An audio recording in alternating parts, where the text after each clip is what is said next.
tunamkaribisha mmoja wa maafisa wakuu katika uongozi katika chuo kikuu cha Kenyatta ambaye anajihusisha na masuala ya utafiti, masuala pia ya uvumbuzi na masuala pia ya uimarishaji wa bidhaa.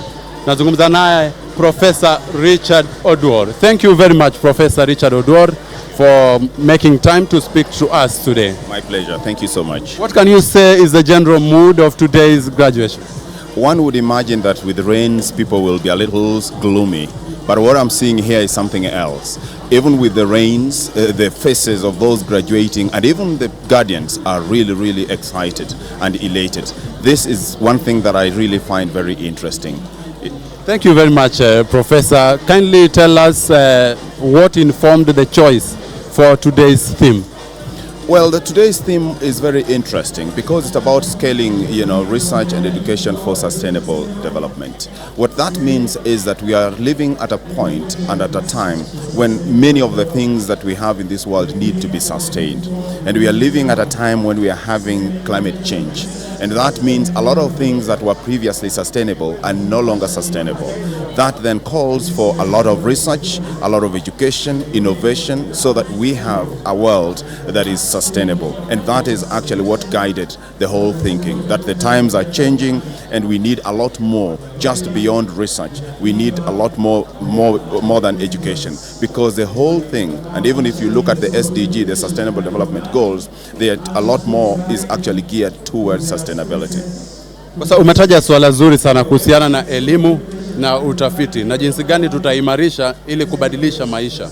Hivi je, hebu tuambie chuo kikuu cha Kenyatta kinafanya nini hasa kuhakikisha wanafunzi ambao wanatoka hapa wanakabiliana na hizi changamoto ambazo zipo, hasa changamoto za kiuchumi? Kuna mambo mengi sana kama university ambayo tumejitahidi kama university in training. Kabla wanafunzi wetu ama wale ambao wana graduate kutoka, kuna program ya ensuring ya kwamba wamekuwa built ready for the market. Na vile vile tuna vitivo vingi ambavyo vinahusiana na mambo kama haya. Sana sana kwa mambo ya science, applied sciences for instance. Kuna department kama ya biochemistry ambayo kabisa inahusiana na mambo ya food security. Hapo basi we are training them into ways of getting entrepreneurial and becoming people who can really meet the demands in the market. So sio tu mambo ya masomo vile vile. Manake pale nje kuna mambo mengi, changamoto nyingi ambazo lazima wakumbane nazo. Mwanzo changamoto ya kupata kazi, kuna changamoto ya kuhusiana tu, understanding the environment. And then hata kuna changamoto tu ya familia ama ya relationship pia. Sasa hayo mambo yote ni lazima sisi kama university tuzingatie ya kwamba hao wanafunzi wetu ambao wana graduate leo ni vipi tumewa protect, vipi tumewaelimisha ili waweze kukumbana na mambo haya pale nje. So they are ready to tackle the world.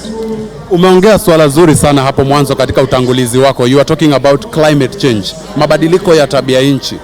Je, chuo hiki kimefanya nini hasa kuhakikisha kwamba tunaenda kwa wakati, kwamba wale ambao wanafuzu hapa hawakwendi kulia lakini wanaleta suluhu hasa kuhusiana na mabadiliko ya mazingira na mambo kama yale?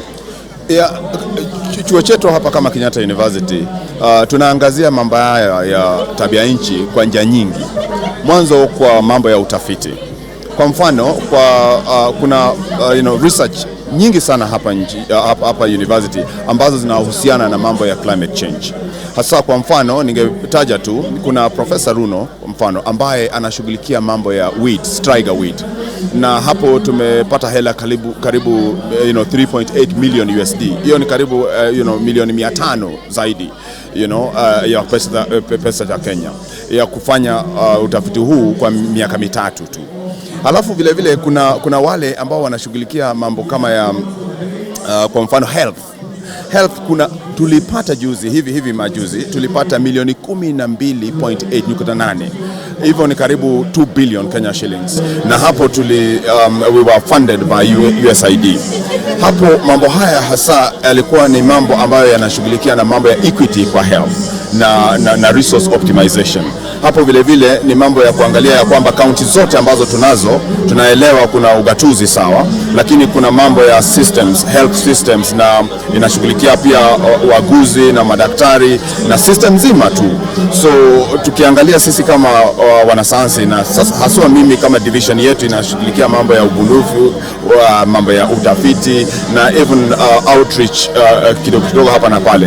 Sisi tunaamini ya kwamba kama university tunaenda na mambo na wakati, na tena we have established ourselves very well and ready to really tackle the climate change.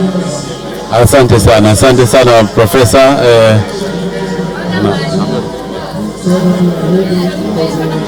Na marhaba kabisa Profesa, umezungumza jambo zuri na jinsi chuo hiki kinajipanga.